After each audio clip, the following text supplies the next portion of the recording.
Assalamualaikum warahmatullahi wabarakatuh. Bismillahirrahmanirrahim. Hari ini saya akan membahas tentang isi Alkitab dengan judul Yudas Iskariot yang disalib dijadikan Tuhan oleh orang-orang Kristen. Kenapa Nabi Yesus yang dituduh jadi Tuhan? Padahal Nabi Yesus sudah memberitahukan bahwa seorang muridnya telah ditentukan untuk binasa karena berkhianat. Oleh sebab itulah, muridnya bernama Yudas Iskariot menerima akibat dari perbuatannya sendiri. Nabi Yesus katakan, seorang muridnya yang telah ditentukan untuk binasa. Tertulis di Alkitab, "Aku telah menjaga mereka, dan tidak ada seorang pun dari mereka yang binasa, selain daripada dia," dalam kurung Yudas Iskariot, yang telah ditentukan untuk binasa, supaya genaplah yang tertulis dalam kitab suci. Pada Yohanes 17 ayat 12. Di ayat tersebut, Nabi Yesus katakan dia itu adalah seorang muridnya yang bernama Yudas Iskariot, yang telah berkhianat sehingga menerima akibat dari perbuatannya sendiri. Yudas Iskariot dibuat celaka oleh Nabi Yesus. Wajahnya diserupakan seperti Nabi Yesus. Itulah Yudas Iskariot yang berkhianat, yang telah ditentukan untuk binasa, mati dibunuh di kayu salib. Nabi Yesus katakan, kematian Yudas Iskariot menggenapi kitab suci. Orang yang telah mati terkutuk di kayu salib karena menerima suap 30 keping uang perak untuk membunuh orang yang tidak bersalah. Tertulis di Alkitab, terkutuklah orang yang menerima suap untuk membunuh seseorang yang tidak bersalah. Dan seluruh bangsa itu harus berkata amin. Pada Ulangan 27 ayat 25. Itulah nubuat di kitab suci yang digenapi oleh kematian Yudas Iskariot. Mati terkutuk karena mana telah menerima uang suap untuk menyerahkan gurunya agar ditangkap dan dibunuh. Terbukti yang mati terkutuk sebenarnya adalah Yudas Iskariot yang menggenapi kitab suci pada Ulangan 27 ayat 25. Kenapa orang-orang Kristen menuduh Nabi Yesus yang mati terkutuk di kayu salib? Padahal Nabi Yesus orang baik, tidak pernah menerima uang suap dan tidak pernah berbuat kejahatan. Kenapa dituduh mati terkutuk? Nabi Yesus sebenarnya sudah katakan, kematian seorang muridnya yang berkhianat. Dia adalah Yudas Iskariot yang telah ditentukan untuk binasa. Sesuai dengan kitab suci. Oleh sebab itulah, Yudas Iskariot dibuat celaka oleh Nabi Yesus. Wajahnya yang diserupakan mirip Nabi Yesus. Yudas Iskariot itulah yang ditangkap oleh pasukan Romawi. Sebenarnya mereka juga ragu untuk menangkapnya. Karena mana? Ada perbedaan, yaitu pakaian Yudas dan suaranya juga berbeda. Tidak sama. Hanya wajahnya saja yang mirip seperti Nabi Yesus. Itulah pasukan Romawi dan para imam Yahudi ragu untuk menangkapnya setelah mereka jatuh pingsan dipukul oleh pasukan malaikat. Mereka sadar dan bangkit kembali, ingin menangkap orang tersebut tetapi berbeda pakaiannya dan suaranya. sehingga mereka bertanya pula sebanyak 3 kali. Karena dalam keraguan-raguan, sebenarnya itulah Yudas Iskariot yang diserupakan. Tetapi di tempat tersebut hanya berdiri Yudas Iskariot, sedangkan Nabi Yesus dan semua muridnya sudah lari menyelamatkan diri. Jadi tidak ada yang lain lagi yang akan ditangkap selain daripada yang ada di depan mereka, yang mirip seseorang sebenarnya bukan Nabi Yesus, tetapi Yudas Iskariot. Dengan terpaksa mereka tangkap juga, dan mereka menyerahkannya ke Kayafas. Setelah ditangkap dan disidang, ternyata Bunda Maria tidak hadir, karena Bunda Maria tahu yang ditangkap sebenarnya bukan anaknya, tetapi orang lain yang diserupakan.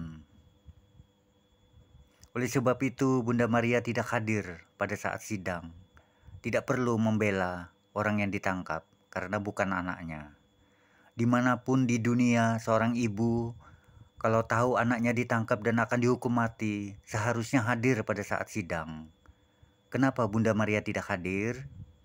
Itulah bukti bahwa Bunda Maria tahu yang ditangkap adalah bukan anaknya, tetapi orang lain yang diserupakan. Bahkan setelah disidang dinyatakan tidak bersalah karena mereka salah tangkap. Jadi tidak bisa dibuktikan. Tuduhan-tuduhan tentang menghujat Allah dan juga menghasut rakyat. Oleh sebab itu, orang yang mereka tangkap, mereka nyatakan tidak bersalah. Bahkan mereka menyadari salah tangkap, tetapi mereka malu untuk membebaskannya. Oleh sebab itu dimanfaatkan oleh Pilatus untuk kepentingan politik. Ditawarkanlah kepada rakyat, siapakah yang harus dihukum mati dan yang harus dibebaskan. Diperlihatkan orang yang baru ditangkap tersebut. Tapi Pilatus tidak mengatakan itu namanya. Karena Pilatus sendiri juga tahu bahwa itu memang bukan Nabi Yesus. Makanya tidak disebutkan namanya pada saat ditawarkan kepada rakyat. Sedangkan rakyat juga tahu. Orang-orang Israel mengenal Nabi Yesus adalah orang yang biasa berdakwah, baik di rumah-rumah ibadah Yahudi dan juga di lapangan terbuka. Karena mereka tidak kenal dengan orang yang ditangkap tersebut.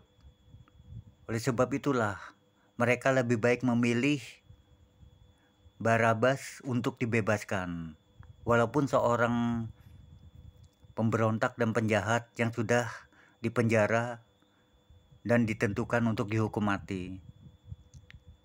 Oleh sebab itu mereka minta Barabas yang dibebaskan, sedangkan orang yang baru ditangkap dia, salibkan dia. Pilatus yang mendengar teriakan mereka agar disalibkan orang yang baru mereka tangkap, Pilatus mengabulkannya. Itulah yang kedua kali Yudas Iskariot dibuat celaka. Yang pertama dibuat celaka oleh Nabi Yesus, yang kedua dibuat celaka oleh Pilatus. Betul-betul nasib sial. Padahal sudah tidak bersalah, seharusnya dibebaskan, ternyata malah dihukum mati.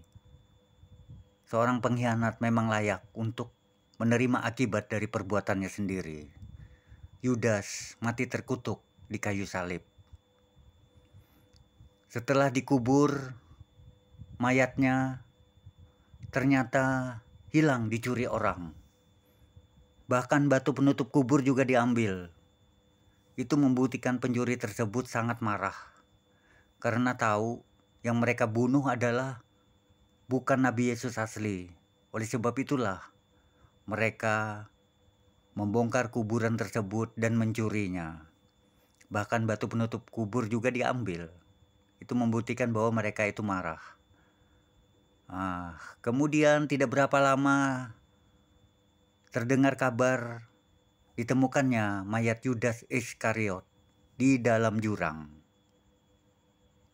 Terlihat perutnya terbelah di tengah, bekas tusukan tombak prajurit Romawi hingga keluar isi perutnya.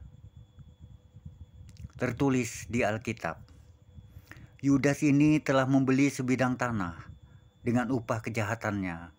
Lalu ia jatuh tertelungkup dan perutnya terbelah sehingga semua isi perutnya tertumpah keluar.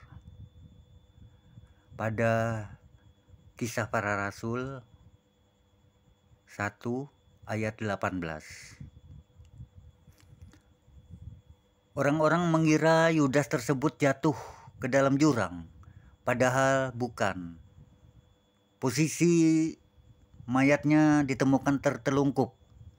Itu membuktikan bahwa mayatnya itu dilempar ke dalam jurang. Oleh sebab itu tertelungkup. Kematian Yudas bukan karena gantung diri.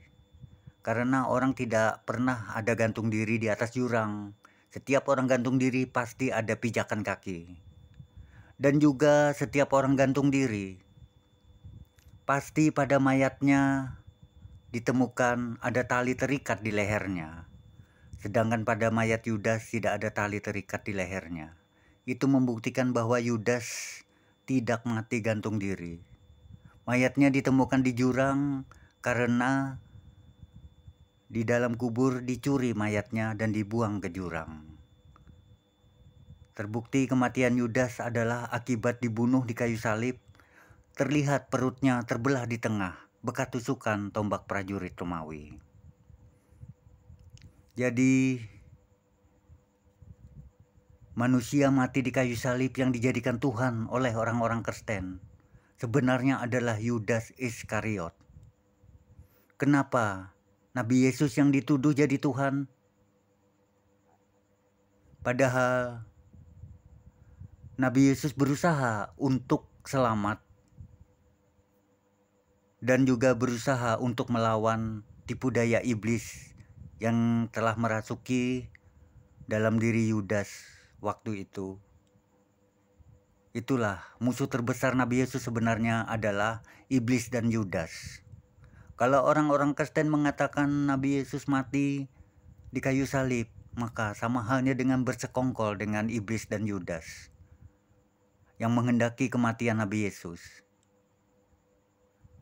Jadi, orang-orang yang mengatakan Nabi Yesus mati terkutuk di kayu salib adalah orang yang tidak membaca Alkitab dengan baik dan tidak mengetahui bahwa sudah ada pemberitahuan Nabi Yesus bahwa seorang muridnya telah ditentukan untuk binasa. Hal tersebut Kristen. Untuk apa Alkitab dibawa setiap hari Minggu, tetapi tidak tahu dan tidak percaya dengan pemberitahuan Nabi Yesus? Sebenarnya manusia mati terkutuk di kayu salib yang dijadikan Tuhan oleh orang-orang Kristen adalah Yudas Iskariot. Demikian dari saya. Semoga bermanfaat dan dapat menyadarkan orang-orang yang telah menjadikan manusia mati terkutuk di kayu salib sebagai Tuhan. Itu suatu kesalahan. Assalamualaikum warahmatullahi wabarakatuh.